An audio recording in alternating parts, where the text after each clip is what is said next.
კომისიის შექმნის შესახებ კანონ პროექტს განიხილავენ. ფორუმს სასამართლოს აღმასრულებელი და საკანონმდებლო ხელისუფლების, ასევე მედიისა და საერთაშორისო დონორი ორგანიზაციების წარმომადგენლები ესწრებიან. იქ იმყოფება ჩემი კოლეგა გვანცა პაპავაძე. გვანცა, კონკრეტულად რა ხარვეზებზეა საუბარი?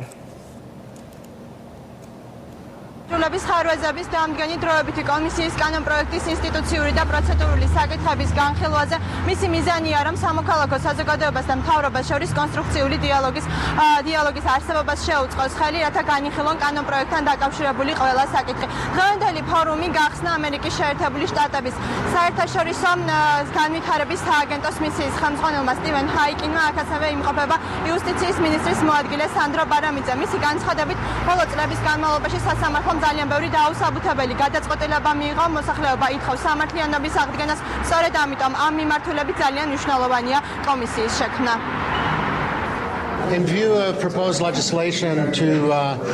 ჩვენ მხარს უჭერთ ამ პროგრამას, ვინაიდან მნიშვნელოვანია პროექტი, რომლის განხორციელებაც დღეს იწყება. პროგრამა ყველას მიერ მხარდაჭერილია და სასიამოვნოა, რომ აღნიშნულ პროგრამას დიდი გამოხმაურება აქვს საზოგადოების ყველა ფენაში. მთავარი საკითხი არის ის, უნდა განიხილოს თუ არა კომისიამ საჩივრების სამოქალაქო და ადმინისტრაციულ საქმეებზე. ჩვენი პოზიციაა, რომ კომისიამ ამგვარი საჩივრები არ უნდა განიხილოს, უბრალოდ თუ საბოლოო ჯამში სისხლის სამართლებრივი საქმეების გადასინჯვის შედეგად დადგინდა მართლმსაჯულების ხარვეზე, თუ შემდგომში ამას დაემატა და ესე თქვა სასამართლომაც დაუდასტურა ამგვარი ხარვეზის არსებობა, აი სასამართლოს გადაწყვეტილება განაჩენის გაუქმების შესახებ შეიძლება მერე გახდეს მომავალში სამოქალაქო და ადმინისტრაციული სარჩელი შეტანის საფუძველი. რა თქმა უნდა, ამ ხარვეს უნდა გამოსწორება, ამან არ უნდა მიიღოს არანაირი ანგარიშტორების სახე, აქ უნდა მოხდეს წმინდა სამართლებრივი კუთხით გადასინჯვა საქმეების და სადაც გამოსასწორებელია, იქ განაჩენები უნდა შეიცვალოს. არსებობს, რა თქმა უნდა, გარკვეული რისკი იმისა, რომ არ შეფასდეს ეს, არ მიეცეს ისეთი სახე, თითქოს სასამართლო ხელისუფლების დამოუკიდებლობა იზღუდება და აი უკვე კანონიერ ძალაში შესულ განაჩენს ეხება რაღაც. სხდომას ასევე ესწრებიან არასამთავრობო ორგანიზაციის წარმომადგენლები, მათ კონკრეტული რეკომენდაციები აქვთ. მაგალითად, ახალგაზრდა იურისტთა ასოციაციის თავმჯდომარის განცხადებით ძალიან კარგია, როდესაც საბოლოო გადაწყვეტილებას მოსამართლეები იღებენ, თუმცა მათი რეკომენდაცია იყო, რომ კომისიისთვის მიმართვა მოქალაქეებს სამოქალაქო და ადმინისტრაციულ საქმეებზე შეძლებოდათ, თუმცა კანონპროექტში ეს გათვალისწინებული არ არის. ასევე კომისია შედგება 9 წევრისაგან. კახა კოჯორიძეს განცხადებით, კითხვის ნიშნის ქვეშ დგას, მოახერხებს თუ არა 9 წევრი ათასობით საქმის განხილვას. ახალგაზრდა იურისტთა ასოციაციის ასევე რეკომენდაციაა, რომ ის ადამიანები, ვინც ბოლო რამდენიმე წლის განმავლობაში პოლიტიკურ პარტიებს წარმოადგენდნენ, კომისიის შემადგენლობაში არ შევიდნენ. წინა კანონპროექტიდან გამომდინარე, ჩვენი მოთხოვნა იყო, რომ გაზრდილიყო სამოქალაქო და ადმინისტრაციულ საქმეებზე მიმართვის შესაძლებლობა, ანუ უფრო მეტ ადამიანს ჰქონდა მიმართვის შესაძლებლობა, თუმცა ჩვენ ამის საწინააღმდეგო შედეგი დავინახეთ დღევანდელ კანონპროექტში, რომ საერთოდ არის ამოღებული სამოქალაქო და ადმინისტრაციულ საქმეებზე მიმართვის შესაძლებლობა, რასაც ცხადია ჩვენ არ უჭერთ ფარს და ჩვენი მოთხოვნა არის ის, რომ ამ სფეროშიც ჰქონდეს ადამიანებს მიმართვის შესაძლებლობა, ცხადია უნდა დადგინდეს კონკრეტული გამონაკლისის შემთხვევები, როცა ეს მოხდება, მაგრამ ზოგადად რომ სამოქალაქო ადმინისტრაციულში არ ჰქონდეს ადამიანს მიმართვის შესაძლებლობა, ეს არ ვფიქრობ, რომ სწორია. იქნება თუ არა ეს სამოქალაქო და ადმინისტრაციულ საქმეებთან მიმართებაში, აქ ძალიან საკამათო არის თავად საკითხი, იმიტომ რომ როგორ უნდა მოხდეს სამოქალაქო საქმეების გადასინჯვა და ეს ხომ არ იქონიებს უარყოფის შედეგს იმ კერძო პირებთან მიმართებაში, რომლებიც მხარე იყვნენ უკვე მოიგის პროცესში და მასზე გადაწყვეტილები კანონიერ ძალაშია შესული. სწორედ აქედან გამომდინარე ეს საკითხი საერთოდ საფრთხილოა და რაღაც ისეთი გამოსავალია მოსაძებნი, ერთის მხრივ თუ კი იყო უსამართლობა დაშვებული ამ პირების უფლებები იყოს, ეს თქვა დაცული სახელმწიფოს მხრიდან და ეფექტური მექანიზმით შემოშერებული და მეორეს მხრივ არ მოხდეს იმ კერძო პირთა ინტერესების შელახვა, რომელთაც კანონიერი ნდობა გააჩნიათ უკვე კანონიერ ძალაში შესული სასამართლო გადაწყვეტილებების მიმართ. კანონპროექტი ვენეციის კომისიას უკვე გადაეგზავნა, ახლა ელოდებიან კონკრეტულ რეკომენდაციებს, სამოქალაქო სექტორთან კონსულტაციები კი კვლავ გაგრძელდება. დიდი მადლობა, პირდაპირ ეთერში გვანცა პაპავაძე საუბრობდა. მოქალაქეების მიმართვა პრეზიდენტს, პარლამენტის თავმჯდომარესა და პრემიერს პეტიციას ხელს აწერენ ისტორიკოსები, ფილოსოფოსები, ხელოვნებათმცოდნეები, სტუდენტები. ტექსტში ვკითხულობთ. 17 მაისის akcijas დარბევა აგრესიული ჯგუფის მიერ განხორციელდა, რომელსაც ხელმძღვანელობდნენ საქართველოს მართლმადიდებელი ეკლესიის წარმომადგენლები და მათი მომხრეები. მათ მოახდინეს უმცირესობაში მყოფ ადამიანთა მშვიდობიანი ჯგუფის დევნა. ეს გახლდათ გალაშქრება არა მხოლოდ LGBT საზოგადოების, არამედ საქართველოს სახელმწიფო სახელმწიფოებრიობის წინააღმდეგაც, რადგან ამ ქმედებით ექსტრემისტულმა ჯგუფმა უგულებელყო საქართველოს კონსტიტუცია. მიმართვის ავტორები ხელისუფლებას ახსენებენ ცვლილებას სისხლის სამართლის კოდექსში, რომლის თანახმადაც სექსუალური ორიენტაციისა და გენდერული იდენტობის გამო დანაშაულის ჩადენა პასუხისმგებლობის დამამძიმებელ გარემოებად მიიჩნევა. პეტიციის ხელმომწერები მოითხოვენ ადეკვატურად და დროულად შეფასდეს აღნიშნული ფაქტები, რათა თავიდან იქნა საცილებული რელიგიური ფუნდამენტალიზმისა და თეოკრატიის საფრთხეები. გივი თარგამაძის მხრიდან ტელეკომპანია მეცხრე არხის მიმართ გამოთქმულ ბრალდებებზე საქმის შესწავლის მიზნით მეცხრე არხმა ახალგაზრდა იურისტთა ასოციაციას მიმართა. მეცხრე არხი მოითხოვს გივი თარგამაძემ უარყოს ცრუ ბრალდება აღნიშნული ტელეკომპანიის მიმართ. 2013 წლის 19 მარტს მეცხრე არხის ეთერში გავიდა სიუჟეტი, რომელშიც თარგამაძე ტელეკომპანიას რუსულ სპეცსამსახურებთან თანამშრომლობაში ადანაშაულებს. ასევე ამტკიცებს, რომ ვილნიუსში ის მეცხრე არხმა რუსეთის ერთ-ერთი ტელეკომპანიისთვის, RTR-ისთვის ჩაწერა და ამ კადრების მიზანი არ ყოფილა მეცხრე არხის ეთერში გაშვება. რეალურად მეცხრე არხმა ვილნიუსში გადაღებული კადრები თავის ეთერში ორჯერ განათავსა. გივი თარგამაძემ აღნიშნული ბრალდება რუსულ სააგენტოებთან რამდენჯერმე გაიმეორა და ტელეკომპანია რუსეთის ფედერაციის პრეზიდენტის დაკვეთის შემსრულებლად მოიხსენია. საგარეო საქმეთა სამინისტროში ორშაბათის ტრადიციული ბრიფინგი გაიმართა. ჟურნალისტების შეკითხვებს საგარეო საქმეთა მინისტრის მოადგილე დავით ზალკალიანი პასუხობდა. იქ იმყოფებოდა ჩემი კოლეგა თამარ ხურცია. თამარ, რა საკითხებზე გამახვილდა ყურადღება ბრიფინგის მსვლელობისას?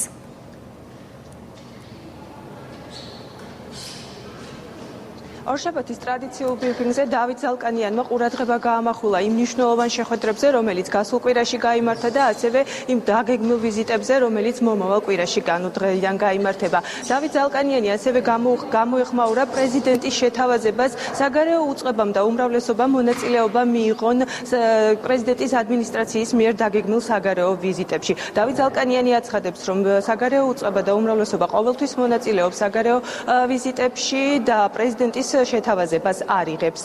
ასევე პრეზიდენტმა შენიშვნა გააკეთა საგარეო საქმეთა სამინისტროს მიმართ, რომ ისინი დეოკუპაციის საკითხის განხილვას არ ახდენენ საგარეო ვიზიტების განმავლობაში. აქ დავით ზალკალიანმა განმარტა, რომ ამ შენიშვნასაც არ იღებს პრეზიდენტის მხრიდან, რადგან ისინი ყოველთვის აყენებენ დეოკუპაციის საკითხს საგარეო ვიზიტების დროს.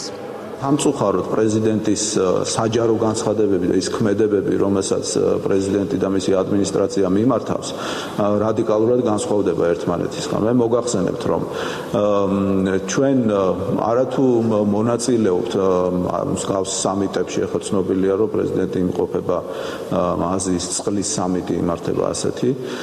ჩვენ არათუ სამიტებში მონაწილეობთ, ჩვენ გეგმავთ და მონაწილეობთ, ვახორციელებთ ორ მხრივ შეხვედრას. მე მაქვს ინფორმაცია, რომ საქართველოს პარლამენტში ამ მიმართულებით ძალიან ინტენსიურად მუშაობს საქართველოს პარლამენტის თავმჯდომარე ბატონი დავით უსუფაშვილი. მას აქვს კონტაქტი უმცირესობის წარმომადგენლებთან და ნებისმიერი კანონპროექტი იქნება თუ ინიციატივა, ის ყველაფერი მხოლოდ კონსულტაციების შემდგომ გადის კენჭისყრაზე. ასე რომ საქართველოს პარლამენტში ამ მხრივ ვფიქრობ, რომ ძალიან წარმატებული ნაბიჯები იქნება გადადგმული.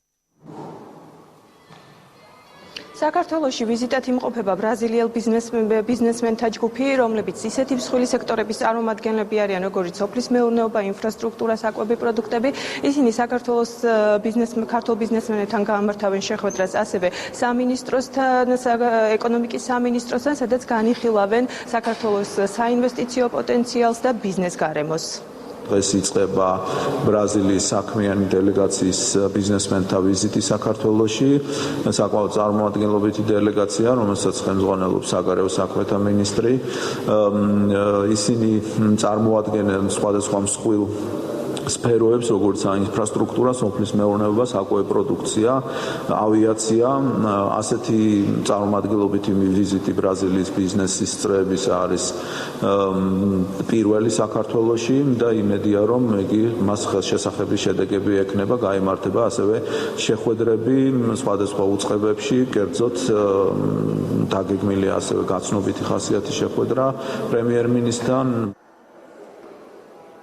დავით ზალკანიანმა ასევე კომენტარი გააკეთა ევროსაბჭოს 123 მინისტერიალთან დაკავშირებით, სადაც მაია ფანჯიკიძე სიტყვით გამოვიდა. დავით ზალკანიანი აცხადებს, რომ დეოკუპაციის საკითხი და ოკუპირებული ტერიტორიები მინისტერიალის დღის წესრიგში და კერძოდ მაია ფანჯიკიძის გამოსვლისას გააკეთა მისი მხრიდან განცხადებები, ამიტომ ის შენიშვნა თითქოს ოპონენტების მხრიდან, რომ საგარეო საქმეთა სამინისტრომ არ დააყენა ოკუპირებული ტერიტორიების საკითხი მინისტერიალზე, არ შეესაბამება სიმართლეს.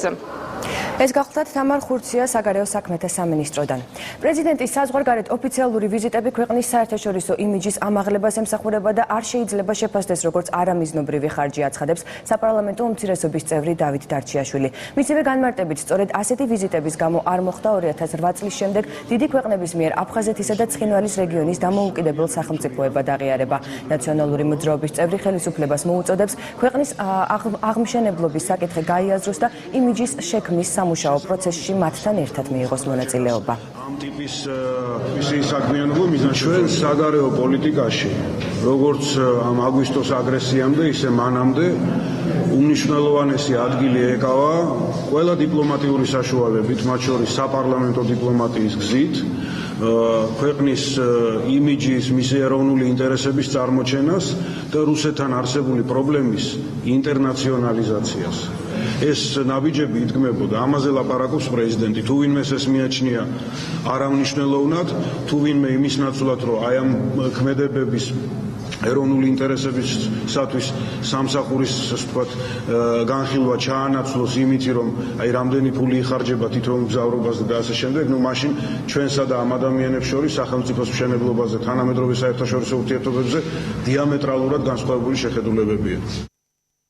კონსტანტინოპოლის ყოვლადწმინდა ღვთისმშობლის სახელობის ტაძარში სადღესასწაულო წირვა გაიმართა, რომელშიც მონაწილეობა მსოფლიო პატრიარქთან ერთად ქართულმა სამღვდელოებამაც მიიღო. უწმინდესმა და უნეტარესმა ილია მეორემ მსოფლიო პატრიარქთან ერთად პანაშვიდი გადაიხადა. ილია მეორე მილანის ედიქტის 1700 წლისთავთან დაკავშირებით უკვე მეორე დღეა კონსტანტინოპოლს სტუმრობს. წირვის დასრულების შემდეგ ილია მეორემ მსოფლიო პატრიარქს საჩუქრად ტიხრული მინანქრის პანაგია და მაცხოვრის ხატი გადასცა. მსახურებას კონსტანტინოპოლში მცხოვრები ქართველებიც დაესწრენ, რომლებიც უწმინდესმა დაალოცა.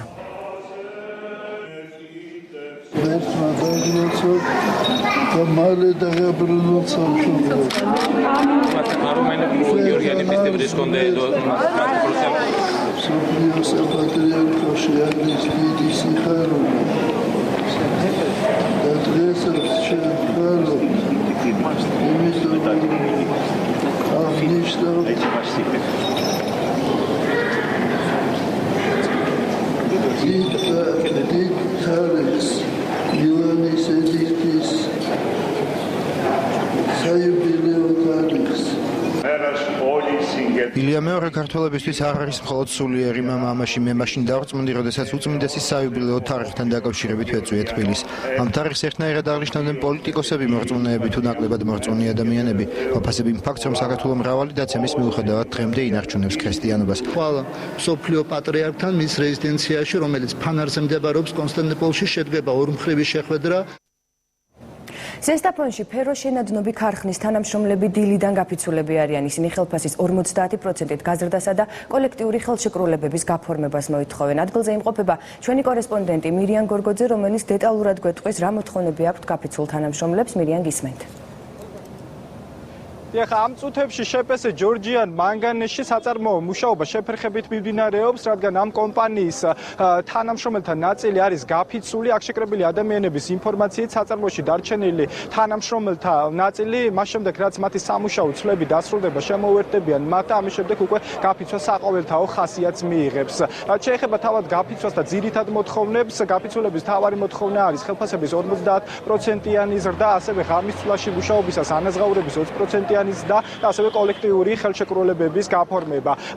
კომპანიის თანამშრომლები საუბრობენ იმის შესახებ, რომ თვეების განმავლობაში ამ საკითხებთან, ამ პრობლემებთან დაკავშირებით ისინი ცდილობდნენ კომპანიის დირექციასთან მოლაპარაკებას, თუმცა ამ დრომდე ყოველგვარი მოლაპარაკება უშედეგოდ მთავრდებოდა. ასევე აღსანიშნავია, რომ ამ წუთებში მიმდინარე გაფიცვას უერთდებიან იმერეთის მეტალურგიული და სამთო-მრეწველობის მუშათა პროფკავშირების წარმომადგენლებიც. ეს არის უკიდურესი ზომა, პროტესტის გამოხატვის უკიდურესი ზომა. ადამიანები 8 თვის განმავლობაში ელოდებოდნენ ამ მოლაპარაკებების შედეგებს და ბოლოს აღმოჩნდა, რომ ამ მოლაპარაკებებს არანაირი შედეგი არ მოაქვს. დარჩა ერთადერთი გამოსავალი გაფიცვა, ასე რომ ულტიმატუმი ეს ნამდვილად არ არის. ეს არის პროტესტი იმ ადამიანების, რომლებიც მოატყუა დირექციამ და რომელიც მოატყუა ადმინისტრაციამ. მუშაობთ, ოღონდ ხელფასია ძალიან ცოტა. კორექტირებას ვითხოვთ რამოდენიმე ხანია, უკვე თითქმის 8 თვეა, კორექტირება არ მომხდარა, ხელფასების გაზრდა არ მომხდარა, ლითონის ფასი მსოფლიო ბაზარზე იზრდება, ჩვენ არაფერი არ გვემატება. ძირითადი ადამიანების მოთხოვნა არის 50% ხელფასის გაზრდა, 20% ღამის საათების ანაზღაურება და კოლექტიური ხელშეკრულების კაპობილების. ეს არის ხალხის მოთხოვნა და არა ვინმე ერთი და ორი ადამიანის ახირება. ხალხი ითხოვს გაფიცვას. ასე მივახცევთ ჩვენ შედეგს. ჩვენ გქონდა ასევე საშუალება გავსაუბრებოდით კომპანიის ან ჯორჯიან მანგანეზის საზოგადოებასთან ურთიერთობის დეპარტამენტის ხელმძღვანელს მისი ინფორმაციით მსგავსი ტონით ან ულტიმატუმის ენით საუბარი არსებულ პრობლემებს ვერ მოაგვარებს და მან მოუწოდა გაფიცულ თანამშრომლებს დაუბრუნდნენ საკუთარ სამუშაო ადგილებს, თორემ წინააღმდეგ შემთხვევაში მათ გაცდენილი საათები აღარ აუნაზღაურდებათ. კომპანია კატეგორიულად წინააღმდეგი არის ულტიმატუმის ენაზე რაიმე სახის მოლაპარაკება აწარმოოს. ამის შესახებ კომპანიამ სასახად უკვე განაცხადა. ერთადერთი ფორმა ეს არის ნორმალურ პირობებში მოლაპარაკების გზით კონსენსუსამდე მისვლა, თუმცა აქ ერთ-ერთი პირობა არის მემორანდუმზე ხელის მოწერის საკითხი. მემორანდუმი იყო მზად, იყო მათთან შეთანხმებით თითოეული საკითხი მათთან შეჯერებულად მზად, მაგრამ რატომღაც ბოლო მომენტში მათ არ მოაწერეს ხელი პროფკავშირების გულისხმობ. შეპესე ჯორჯიან მანგანეზის გაფიცული თანამშრომლები ამბობენ, რომ გაფიცვა არ შეწყდება მანამ, სანამ მათი მთავარი მოთხოვნები არ იქნება დაკმაყოფილებული. დიდი მადლობა მირიან გორგოძე საუბრობდა პირდაპირ ეთერში. ლაშქრობის დროს დაშავებული 19 წლის ბიჭის ჯანმრთელობის მდგომარეობა სტაბილურია. შემთხვევა ხადას ხეობაში გუშინ მოხდა. დაშავებული თბილისში კატასტროფის ბრიგადამ ჩამოიყვანა. ზაქრო გურაშვილი არამიანცის საავადმყოფოს რეანიმაციულ განყოფილებაში იმყოფება. პაციენტს მსუბუქი დაჟეჟულობა აღენიშნება და მენჯი აქვს ამოვარდნილი. გურაშვილი რეანიმაციას ხვალ დატოვებს. ოჯახის წევრების ინფორმაციით იგი ხევში 2 დღის წინ ჩავარდა. მაშველებმა ახალგაზრდის ამოყვანა გუშინ შეძლეს. როგორ აღმოჩნდა იქ არავინ არ იცის და დაგორებულა ხევში ჩაგორებულა და 1 საათი უგონოდ ვიყავი ბავშვი თვითონ ამბობს მე მესიჯით მიუძდენი ახლა მიშელეთო მაგრამ ვერ პოულობდნენ ეძებდნენ და ვერ პოულობდნენ სად მოეძებნათ ის არ იცოდნენ ხელი ღამე ეძებდნენ გამთენიისას მე მაშველები მივიდნენ იმათაც ნახეს ბავშვი საათი მაგრამ ვერ შეძლეს ამოყვანა და გუშინ შუა დღისკენ უკვე მთელი 4 სამშველო ბრიგადა იყო მისული ამოიყვანეს ქონდა საერთოდ დაჟეჟილობა ტვინის შერყევაც აქვს მაგრამ აი ესეთი საგანგაშო არაფერი არ აღმოაჩნდა ბარძაყი ჩაუსვეს ამოვარდნილი იყო უბრალოდ ჩაუსვეს და ამჯერად სტაბილურად არის და აკვირდებიან რომ შიგნით ორგანოები არ ქონდეს დაზიანებული. დღეს გურამ შარაძის მკვლელობიდან 6 წელი გავიდა. ამ თარიღთან დაკავშირებით სახელმწიფო უნივერსიტეტის ქართული ემიგრაციის მუზეუმის ფონდს გურამ შარაძის მეუღლემ და ქალიშვილმა პირადი არქივიდან ემიგრანტ ჯორჯ პაპაშვილის მასალები გადასცა. მათ შორის ჯორჯ და ჰელენ პაპაშვილების პირადი წერილები და გურამ შარაძის ნაშრომი ჯორჯ პაპაშვილზე ხელნაწერის სახით. ჯორჯ პაპაშვილის 2 წიგნი ქართული ემიგრაციის მუზეუმს ტელეკომპანია მეცხრე არხის ამერიკის ბიუროს ხელმძღვანელმა რუსუდან წერეთელმაც უსახსოვრა. გურამ შარაძე 2007 წლის 20 მაისს მელიქიშვილის ქუჩაზე მოკლეს. სასამართლომ შარაძის მკვლელობისთვის გიორგი ბარათელი გაასამართლა, თუმცა მეცნიერის ოჯახი აცხადებს, რომ ის უდანაშაულოა და ასევე პოლიტიკურ მოტივზე საუბრობენ მკვლელობის. დღეს ქართული ემიგრაციის მუზეუმი გამდიდდა გიორგი იგივე ჯორჯ პაპაშვილის ხელნაწერებით და მის შესახებ მასალებით. ეს არის ძალიან იშვიათი მასალები, თვითონ გიორგი პაპაშვილის არქივშიც კი არ მოიპოვება მისი ხელნაწერი. ეს ჩვენ ყველაფერი სახში გქონდა, ამას გქონდა პირად არქივში და უშუალოდ ამ საკითხზე მუშაობდა. ჩვენ ეს ნახეთ სახში და გადმოვეცით დღეს ქართული ემიგრაციის მუზეუმს. დღეს როგორც უკვე მოგახსენეთ არის როგორც ტკივილიანი ბატონი გურამის გარდაცვალების 6 წლის თავია დღეს, ასევე სიხარულიც სავსე დღეც არის, იმიტომ რომ გარდაცვალების შემდეგაც ბატონი გურამ შარაძე ამდიდრებს ქართულ ქართული ემიგრაციის მუზეუმის ფონდებს. დღეს ქალბატონი სვეტლანას, ბატონი გურამის მეუღლისა და რუსუდანის მეშვეობით მუზეუმმა მიიღო უმნიშვნელოვანესი დოკუმენტები ამერიკელი ქართველი მწერლისა და მოქანდაკის ჯორჯ პაპაშვილის და ასევე ამერიკელი ქართველი მილიონერის მრეწველის ჯორჯ კობის ანუ გრიგოლ კობახიძის მასალები. დღეს რეგიონული განვითარების მინისტრი დავით ნარმანიამ მსოფლიო ბანკის წარმომადგენლებს შეხვდა. შეხვედრაზე უწყების თანამშრომლებმა სამომავლო დაგეგმილი პროექტების შესახებ პრეზენტაციები წარმოადგინეს. მხარეებმა მსოფლიო ბანკის წარმომადგენლებთან ერთად მყარი ნარჩენების მართვის საკითხები და მომდევნო წლების პრიორიტეტები განიხილეს. ასევე ისაუბრეს წყალმომარაგების, სამშენებლო და საგზაო სფეროში დაგეგმილ პროექტებზეც. რეგიონული განვითარების სამინისტრო მსოფლიო ბანკთან ერთად არაერთ მსხვილ პროექტს ახორციელებს. განვიხილეთ ჩამდინარე წყლების სტრატეგიის მონახაზი, რომელიც გააკეთა მსოფლიო ბანკმა ჩვენთვის. ეს არის პირველი პრეზენტაცია, რომლის დეტალური განხილვებიც გაიმართება. შემდგომ ჩაერთოს უნდა ამაში გარემოს დაცვის სამინისტროს და ჩვენ ვფიქრობთ, რომ საფხულისთვის საქართველოს მთავრობას წარუდგენთ სტრატეგიის დასრულებულ ვარიანტს, რომ მოხდეს მთავრობის ხომაზე მისი განხილვა და დამტკიცება. დღეს ჩვენ განვიხილეთ მყარი ნარჩენების მენეჯმენტის საკითხები მომავალი რამდენიმე წლისათვის. გარდა ამისა, შეხვედრაზე მუნიციპალური განვითარების ფონდისა და გაერთიანებული წყალმომარაგების კომპანიის მიერ წარმოდგენილი ის პროექტებიც განვიხილეთ, რომლებიც ტექნიკური და ეკონომიკური თვალსაზრისით განსაკუთრებით შეესაბამება საქართველოს პირობებს. თბილისის ზოგიერთ უბანს დღეიდან 5 დღის განმავლობაში გაზმომარაგება შეუწყდება. თბილისის შემოვლითი სარკინიგზო ხაზის მშენებლობაზე მიმდინარე მაგისტრალური გაზსადენის 3 მონაკვეთის გადატანა გადაწყობითი სამუშაოების გამო ბუნებრივ აირს დროებით ვერ მიიღებენ მუხიანში, ლილოში, მუხიანისა და გლდანის სააგარაკე დასახლებაში მცხოვრები აბონენტები. გაზსადენის ოპერატორი საქართველოს გაზის ტრანსპორტირების კომპანია ითვალისწინებს გაზის შეწყვეტით გამოწვეულ დისკომფორტს და მოსახლეობას ბოდიშს უხდის.